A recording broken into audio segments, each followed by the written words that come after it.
ایک دفعہ حضرت موسیٰ علیہ السلام کو اللہ تعالیٰ نے حکم دیا کہ سمندر کی طرف جاؤ، وہاں 3 کشتیاں ڈوبنے والی ہیں۔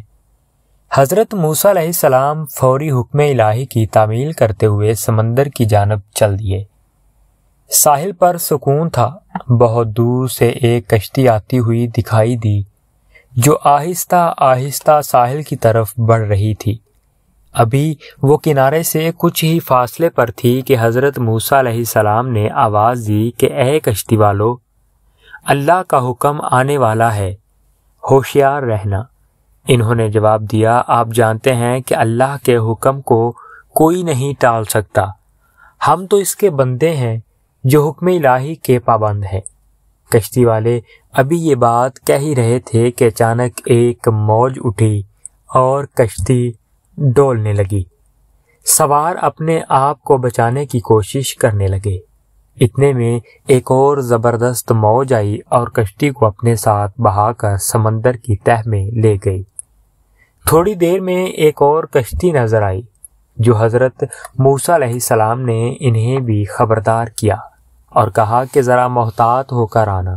انہوں نے بھی پہلے والوں کی طرح جواب دیا، جو کچھ ہونا ہے ہو کر رہے گا، اور کشتی کو کنارے کی طرف لاتے رہے، یہاں تک کہ ساحل کے قریب آتے آتے یہ کشتی بھی ڈوب گئی۔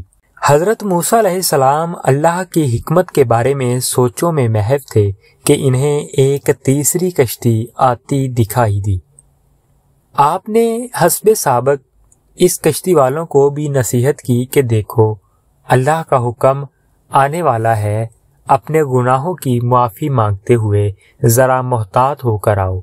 انہوں نے جواب دیا، کہا کہ اے اللہ کے نبی علیہ السلام، جس طرح آپ سچے ہیں اسی طرح اللہ کا حکم بھی اٹل ہے، اسے کوئی نہیں بدل سکتا، لیکن اللہ کی رحمت بھی تو ہے، ہم اس کی رحمت سے کیوں مایوس ہوں؟